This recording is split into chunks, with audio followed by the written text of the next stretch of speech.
Welcome to Main Street Podcast, an opportunity to talk to Idaho's elected leaders about the issues that matter to you.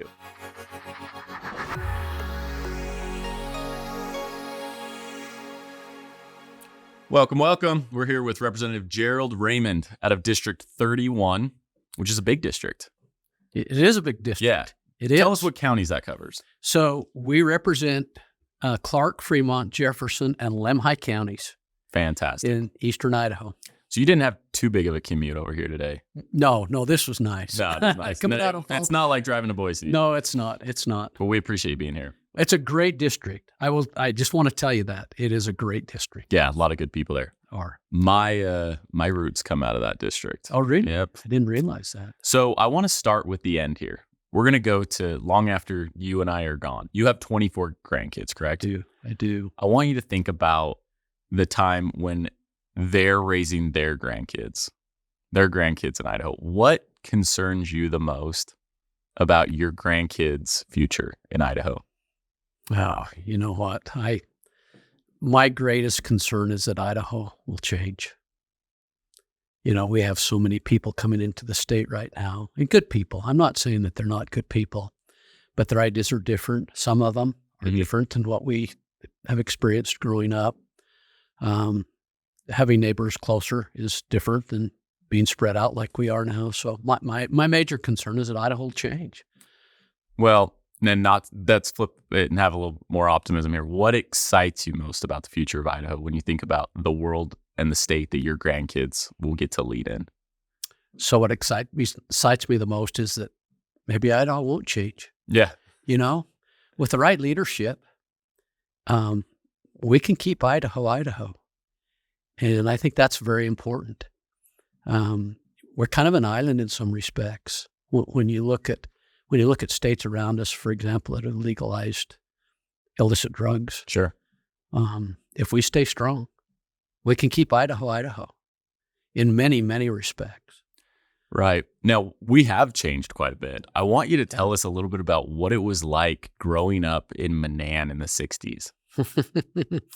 Well, if you want to know the truth, it's probably a lot like growing up in Manan in 2023. Really? Manan hasn't changed a lot. I mean, there has been an influx of people move in, but we still feel isolated, kind of like we're in a bubble. Sure. In some respects, there's nothing like being raised in a rural community. It's such a good experience. And actually, I wasn't raised in Manan. I was raised outside of Manan in the country. Right. And so where I live today, we don't, our neighbors we're close as neighbors, but in proximity, we're not close. We still don't have neighbors that live right on our doorstep, and that's nice. But it's got to be small town USA. It is small town USA. Back then, I picture, Mayberry. I picture black and white. Walk us through a little bit for those that are from big cities. Who lock their cars, who don't just disappear at our home by dinner, and that's the rule. What was it like in your home as a kid? Just imagine being raised in a town where there's not a stoplight. Yeah. One gas station and a church, and when I was growing up, we had a couple of grocery stores. We don't have grocery stores in Manan now. We have a convenience store, but no grocery stores. It was interesting. When I was very young, we lived in Manan, and then we moved out to the farm, and I would sneak out and hide in my dad's pickup. So my mom wouldn't know, so I could go with Dad.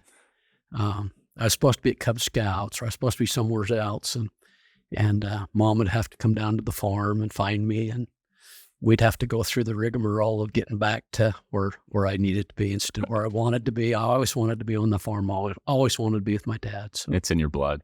Yeah, absolutely. Well, something else that might be in your blood. Politics. At least elected office. Let's start from the beginning. Okay. Student body president, Rigby High School, class of 72? 73. 73. Yep, you're off a year. Yep. Okay. I tried. So as student body president, what was your first election like? Was it a hard-fought campaign like your last few? No, it doesn't seem like it. Actually ran against a good friend of mine who's now the former sheriff of Monmouth County. Oh, really? Yeah. Wow. Yeah, he ended up being our class president. So That's not Paul Wild. yes, it is. Is it really? Yeah, Oh, it is. we love former Sheriff Wild. I What a do great too. guy. I do too. Well, it's a good thing you defeated him and urged him into law enforcement. No, it was not a high stress election. It was, and I have no idea how close the election was. I'm sure it was fairly close because Paul's a good man. Paul's a great man. Paul is a really, really good man, and that was a good experience. But when you ask about the beginning actually was before that. Really? Yep. I was nominated to be a representative from the area for the National Explorers President's Congress, and I traveled to Washington, D.C. when I was 16. So Manan to D.C. must have been a big difference. It was unbelievable. It was an experience of a lifetime. Wow. To be really honest with you. And my father had served an LDS mission on the East Coast in his younger years and had spent a lot of time in Virginia and Maryland and Washington, D.C., and shared with me his love of that area, love of the history. Mm-hmm. He spent every spare second he could on the Capitol Mall and in the museums and the memorials. And I knew about those places. And that experience sparked a love for me of those places and the history and the process. And I've been back to Washington, D.C. many times since. Oh, that's great. Speaking of LDS missions, you were off in Norway serving your church the same time my father was actually in Sweden. Oh, my goodness. So the experiences that my father's told me about the difficulties of preaching Christianity in that part of the world at that time, I imagine it wasn't the easiest thing you've done. It was not. How did that shape you and prepare you for the leadership you hold now? Well, that's a very interesting question. I love the people of Norway, and I love the country. I love the land. It's one of the most beautiful countries in the world, with some of the most beautiful people in the world. But quite honestly, those people were pretty... I can think of the Norwegian word, but I can't think of it in English. Give us the Norwegian. Fornøyd. Okay. Fornøyd. They were comfortable. They were kind of lulled into a false sense of security because the government took care of everything for them. It was a very socialistic form of government, and they had no needs. They were just very comfortable. And I learned a lot about socialism while I was there and vowed that I would do everything I could when I got home to make sure that our country didn't fall into that same trap. But what a formative age, too, to have an opportunity. I was 19. Yeah. I was 19 and 20. Mm-hmm. And then you were seeing kind of the negative effects of suppressing capitalism and providing to all. And yeah, that's interesting. So eventually, I want to jump to your time as a county commissioner. What prompted you to decide to run for the county commission in Jefferson County?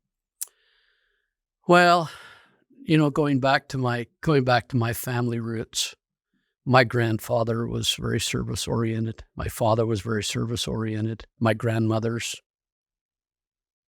mother, very service oriented, and and my wife and I have both served in various capacities, both in the community and in church, and so we both, and her family's very service oriented as well. So it's not a shock, I guess, that when an opportunity came to serve our community, we took that opportunity, and it actually began before the county commissioner thing. I actually served on the board of the mosquito abatement district in Jefferson County, and then when an opportunity came to serve as county commissioner, I just kind of took it. I saw it as an opportunity to serve, to give back to my community. Timing was good. There was other things in my life other responsibilities I was relieved of that would have made it harder. And when the opportunity came, I just took it. And what did you learn as a county commissioner in terms of representing those with different views? Because I'm sure it was regular that people would come to you and want something, and some people would want the opposite. Lower the taxes, actually increase them so we can do this. I'm sure across your desk was plenty of opportunities to have to take kind of a pick in the balance. So something you do now as well. How do you manage these differing views that come to you? Well, that's a great question, Brennan. It's not easy. It's not easy. And you oftentimes have to find the middle ground. You have to find the ground where it's workable. It was a shock to me a little bit when the requests, the opinions were so stark. They were so different. They were so different to one way or the other. I learned very quickly, though, that county government, local government is where the rubber really meets the road. That's where the decisions really affect the citizens of your community and of the state. And so making wise decisions was very important.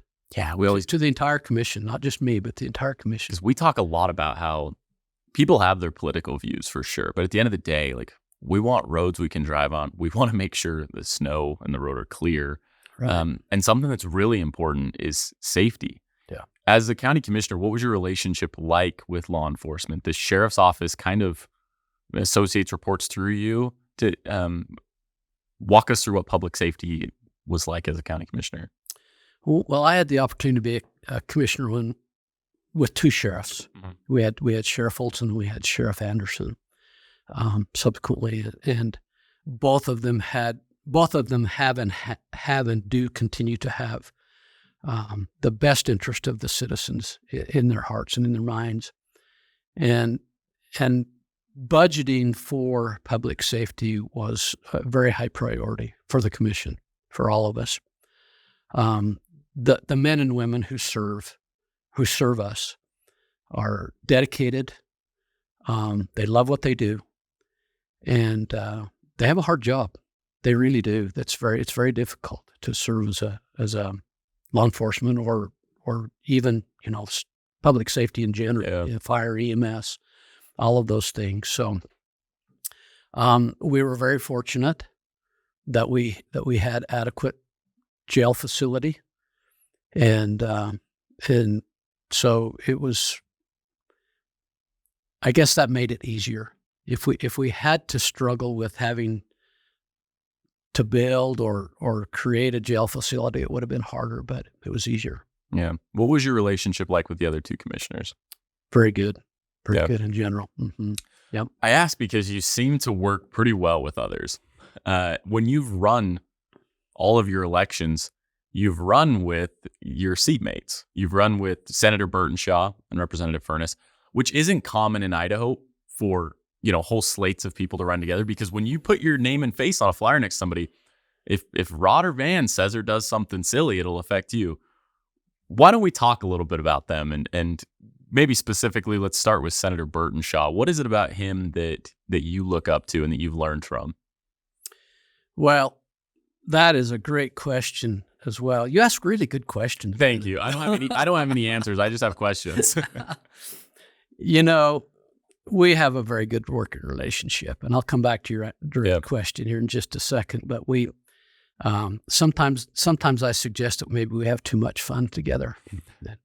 It's not unusual for us to travel together to Salmon or some other place, and it's not unusual for just two of us to go either, because we can't be everywhere all the time, and sometimes we have to fill in the gaps somewhere. Senator Burtonshaw is a great mentor. He is a man with great integrity, and he's a great friend. And ironically, the opportunity to serve in the legislature came because Senator Burtonshaw vacated his seat in the House, moved to the Senate. And because we do have such a good working relationship, he suggested perhaps that I consider running to fill that vacant seat. And that's how I got into the legislature in the beginning. And you ran the same time initially as Representative Furness. I did. Did you two know each other beforehand? Oh, yeah. He's a bit younger than I am, but he coached basketball, coached my daughter in basketball. We were both raised in Manana. I don't know if you realize that. I didn't. But yeah. We were both raised in Manana, about a mile apart. So I have known Rod all of his life, all of my life, essentially. So Yeah, well, and the way I see it is Senator Burtonshaw keeps you in line, then I assume your job's keep Rod in line, but if so, you're not doing a very good job. Another thing though, we don't always agree. Sure. But when we disagree, we agree to disagree. And there's been times when we voted differently, and I respect their vote, and they respect my vote. But in general, we're all conservatives. We all work towards the same goal of improving our conditions in Idaho, how we live here. Well, agreeing all the time is probably not a good thing. I think you're right. I don't think it's a good thing to agree all the time. I think it's Congressman Simpson always tells us that if to those that won't compromise or that have clearly either never been married or needs to or have a different view in their marriage as they do to governance. So you had an interesting experience where you ran and were elected the same time as Representative Furness in 2018 was that election. You served 2 sessions, 1 term, and then you had a primary challenger and lost by about 150 votes. Yes. Emotionally, what was that experience like when you realized that you weren't returning to the legislature? There's an interesting story there. The night of the election, we felt really good about the way things were going. There was a time close to midnight that we were confident that we had won the election. We were excited about that. My wife and I were excited about that. The next morning, early, I started going up and down the roads collecting campaign signs because I don't like to have them out any longer than they have to be out. And about 9 o'clock, I got a call from a statesman wanting a statement on why I lost the election. That's how you found out? That's how I found out. And I said, I'm sorry, but I don't know what you're talking about. And they said, well, you've lost the election. And I said, I'm going to make a phone call to the Secretary of State's office and I'll call you back. And so I did. And anyway, to make a long story short, we did lose by approximately 150 votes, a little less than that. So it was a high, and then it was a low. It was like, oh wow, what just happened here? And I wasn't even home. I was out gathering up campaign signs, and kind of takes a while to process that emotionally. Yeah, really. And I think a lot of us can relate to circumstances to some extent of where we've had a crushing defeat. The buzzer beater shot that the other team makes, right? Or even academically or professionally when we're right there at something and then it just slips away. Right. You lost. You spent the next 2 years watching the person that campaigned against you serve in the legislature, maybe vote a little differently than you did. Why run again? Why come back and try after all that time, effort, and money that you'd put into it? You a glutton for punishment or what? I am a glutton for punishment. I guess I really am. Well, it goes back to what we've discussed already, Brennan. Deep-seated love for the state, deep-seated love for the country, deep-seated love for my family and the future of the state, and really a desire to serve. And I had an interesting experience during the campaign. We were at an event, and a gentleman came up to me and explained to me what he wanted in a candidate, what he wanted in a public servant.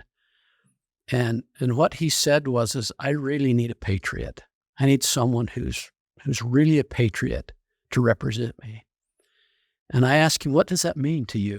What is a patriot? Is it the guy that's open carrying or concealed carrying all the time and brandishes that out in the public, or is it the guy that's quietly amassing an arsenal and ammunition? I think one's as patriotic as the other. And my dad was a very, very true patriot, in my opinion. And then he says, well, maybe you don't understand. I really want a warrior. I want somebody that's going to fight for me. And so I said, so what is a warrior to you? Is it someone who stands on the courthouse steps or the Capitol steps at every rally or every protest? Or is it the person that's inside with their sleeves rolled up doing the work? And I want to be the guy in the building doing the work. That's what I want to be. And that was the impetus to going back and serving. Is I really want to be in that building. I want to have my sleeves rolled up. I want to be part of the solution. not part of the problem. Well, I think at times a public servant has to choose, not all the time, but at times they have to choose between making headlines and making policy. Yeah. And it sounds like that's the difference in those two warriors is, are you going to make headlines? You're going to make noise. In your world, they might call it, as again, this is an old Mike Simpson quote that I'm stealing, is there's workhorses and there's show horses. Well, and sometimes making policy makes headlines. Right. And you don't intend to be in the limelight, but what you do in making policy sometimes puts you there. Returning to the legislature, as you prepared for that, many of your colleagues commented on why it was important for you to return is because of your unique work experience in agriculture. You own and operate a livestock enterprise. You're one of the few that still has dirty boots, as we call it, right? Like you do it. There was an article in Politico a little while back that referenced how California's federal lawmakers, they're members of Congress, a lot of them that were experienced or had time in agriculture were leaving Congress, and that was a problem for the state's agriculture because the people, their voice wasn't in Congress anymore. It was people that had different views and had other priorities than farms and ranches. In that respect, why is it so important that in Idaho and in our representative government, we have people who understand and have lived in an agriculture community? One of my great fears is that the people in Idaho are not truly aware of the impact of agriculture in the state. Economically, we are a huge driver of the state's economy. And it's not getting smaller, it's actually getting bigger. When you compare Idaho to other states and how we rank with other states as far as what we produce and how we go about producing it, we're growing. And some of those other states are diminishing or staying stagnant, whichever the case may be. But I think it's important that we have agricultural people representing the state because we've got to protect agriculture as an economic entity in the state. That's very, very important to the overall state's economy. I also think that people involved in agriculture have a unique sense. They have a unique way of looking at things. And I think that adds value to the decisions that are made in the State House. When you serve on the Ag Affairs Committee, you're the vice chair, That's correct. So your role in there is, you're kind of the front lines to some of the big challenges, but more importantly, the big solutions that our farmers and ranchers need, the ones who are out hauling hay and moving pipe. What are some of the biggest challenges that Idaho's farms, and you do a lot with the FFA, our future farmers? Right. What are the challenges that are coming towards them? Well, inflation affects us all, but inflation has really affected agriculture in the state. We've got to make sure that we address that. The biggest challenge that faces agriculture is the labor force. It really is we're reaching a critical time and a critical place in our labor force in the state of Idaho as it relates to agriculture. And I would say that another challenge that is very overcomable is, as it relates to the labor force, is education. It's important that equipment that we're using today is not the same equipment we used 20 years ago.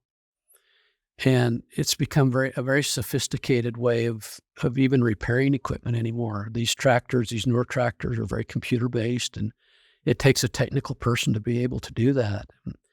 And there's such a need for the career technical education portion in our state to help our young people get into careers in agriculture. Not all ag careers are hauling hay and moving pipe. Mm-hmm.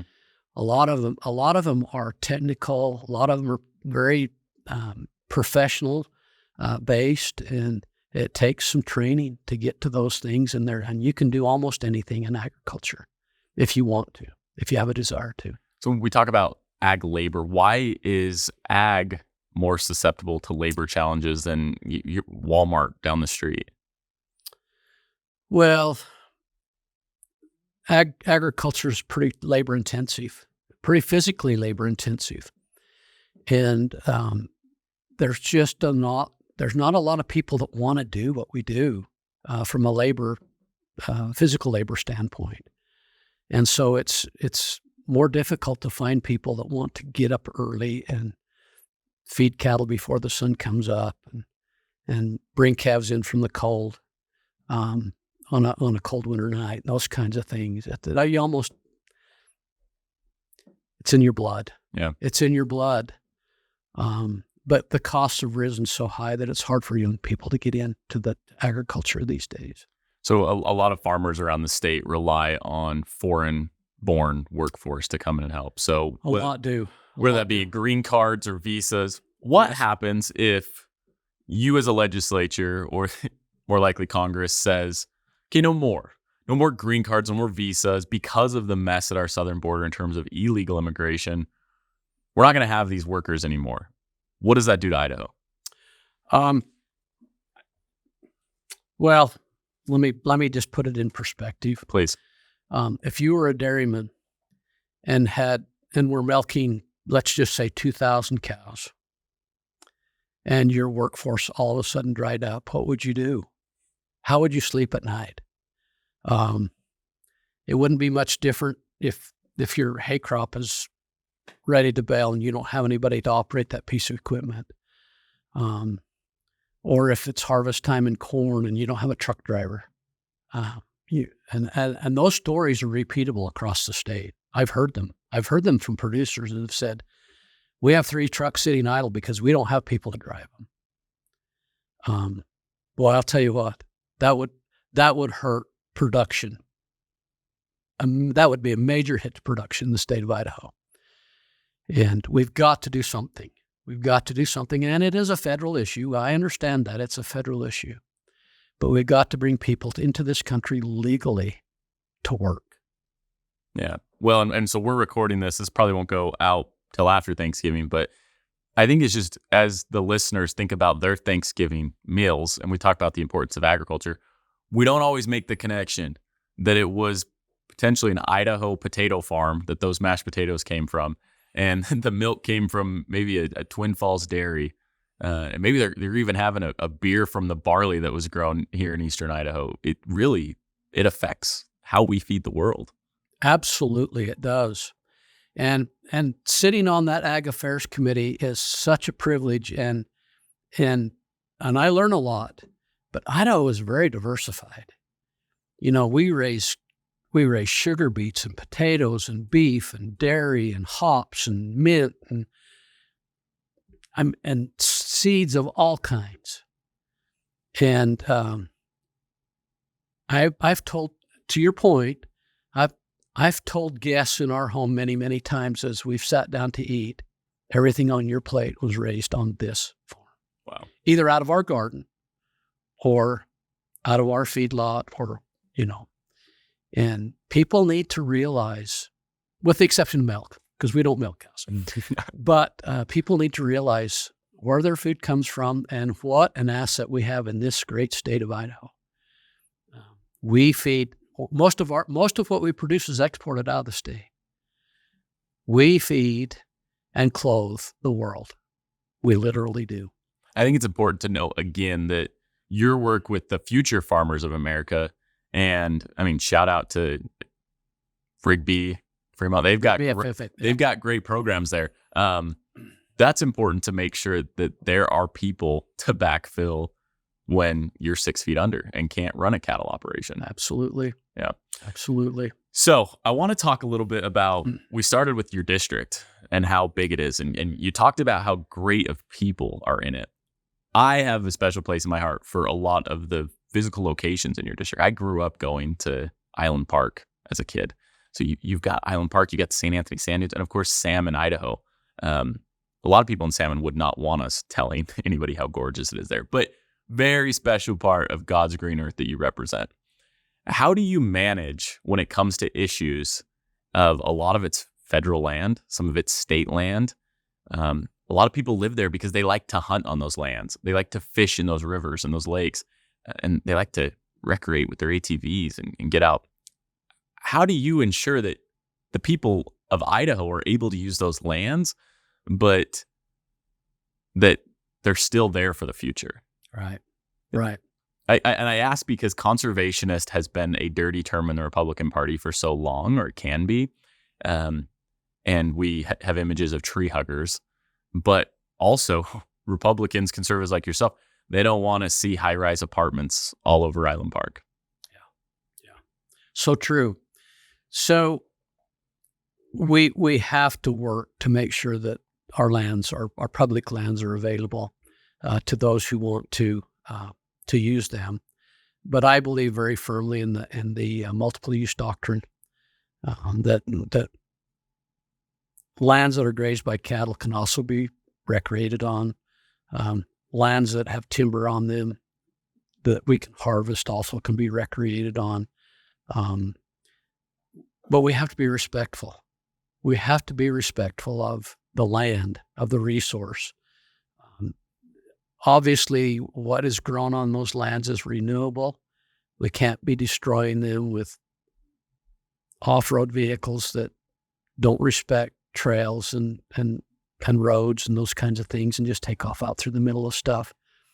We had an interesting bill come before us last session that dealt with state lands, and I learned through that process that our state endowment lands, over 90% of those lands are accessible either by foot or by water or by motorized vehicle. And as a state, we want people to appreciate. We want them to hunt and fish and recreate, but they also need to be respectful so we don't destroy the resource. I think that's very important. Yeah, I agree. Fire is a big issue in your district as well. I'm sure that's something, thankfully it wasn't a rough fire season up there, but it's always something I'm sure you're keeping your eye on. It is, fire can be so devastating. I mean, it can ruin watersheds. It has an effect on people that graze. It has an effect on communities as a whole. Air quality is a big issue when you live in a community that has wildfires. So I think it's important that we prevent them, but when we do have them, it's important to get them put out as quickly as we possibly can. We worked very closely with the Forest Service last summer with the Hayden Creek fire. And the folks in that community were very concerned that if that fire continued, it would get into an area that simply would be an area they couldn't put it out. And so we worked very closely with, and thankfully those folks invited us into their meetings and helped us, or we discussed openly, how to get that fire put out in a timely manner. Speaking of working closely, I got to ask, how's your relationship with Governor Little? Great, yep. in my opinion. We worked together long before I was a legislator in public lands policy. I had the privilege of serving as president of the Cattle Association, the Idaho Cattle Association, and we were together many times in many meetings, and are like-minded when it comes to livestock issues, public land issues. So, perfect. Yeah. Yeah, I just had to ask. So when it comes to the podcast, you've listened to this before, so you know some of these questions that are coming that we ask everybody. I'm going to throw one at you that we haven't asked everybody. Oh, really? Okay. Because you have such a soft spot in your heart for the Constitution, you talked about being in Norway and realizing like the beauty of the American economic system. I want you to tell us who your favorite president is. Oh, I would have to say it's Ronald Reagan. Okay. Yeah. I think we kind of started in public service in similar ways. And he had such a way about him of just putting people at ease and such a common sense approach to challenges that people in America faced. Yeah. At the time. Fantastic. Now, a book that you would recommend. I will admit I'm not an avid reader. I'm an avid listener because I spend so much time on the road that I listen more than I read. But there's one book that stands out to me, and that is the biography of Russell M. Nelson. Okay. I had an interesting experience the very first day in the Capitol when I served in 2019. There was a program that was sponsored by one of the education groups, and they put on the screen a graph that I found very interesting. It started in the year 1820 and went to 2019, and it showed the growth of it was the growth of societal evolution, of how our society has benefited through education and learning from 1820 clear to that present day. Yeah. And Russell M. Nelson was part of that progress. He was a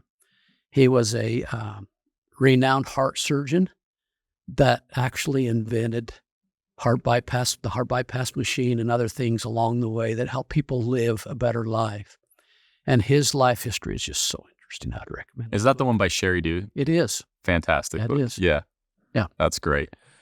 Now, the tough one. A restaurant in your massive district that you would say, if anyone's driving through town, they have to stop and eat here. I can't pick one. You can give me a couple. If I can. I will. Ashton has the Frost Top, the 511 Vein. They've got Big Judd's. Yeah. In Rigby, you've got Brolem's has a great deli. Brolem's does. I don't know how many people know that, but they do. And you got Papa Kelsey's, and in Salmon, you've got the Savage Grill. But there's one that many people may not know about, and that is in Baker, just outside of Salmon. There's an Amish community, and they have a general store there, and they make the meanest sandwich. Really? And the best fried pies. Well, that sounds healthy. A fried pie. All right. I didn't say healthy. I said good. What's the name of it again? I don't know the name. It's just a bakery in Salmon. It is in Baker. Okay. That's where I missed in it. The community of Baker outside of Salmon. Okay. And it's the Amish community that has built this store, and I think it's just the Baker Country Store. I think is what they call it. You can't miss it. Okay. Yeah. If you see the sign that says Baker, Idaho, just look to your east, and it's right there, right on the highway, on Highway 28. Go get in line for a fried pie. Go get in line for a fried pie. You're not the nicest people in the world. You're not missing anything in Manan, a place to eat there? Like Valley White Co-op. There you go. They make really good chickens. They have something there. Yeah. Oh, that's fantastic. Representative, we started off today talking about your grandkids. You talked about a concern about Idaho changing and not being the Idaho you grew up in. And you talked about the excitement of Idaho holding on to its values and principles when the rest of the country and world changes. Talked about your mission in Norway, your experience as a student body president, beating Sheriff Wild, your time as on the county commission, what you learned there. So we kind of went through your political career and the importance of having agriculture representation, and then walking through your books, your president, all the favorite things you've kind of gone through.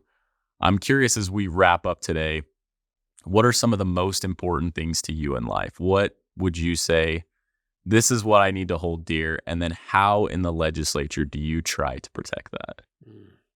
Oh, that's a great question. God, family, country. Those three things. Every decision I make in the legislature ties back to those things.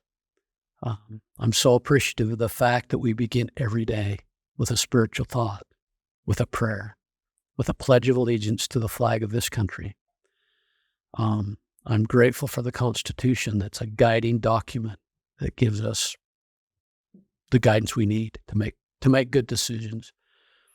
But ultimately, I want this state to be a place that my grandkids can be.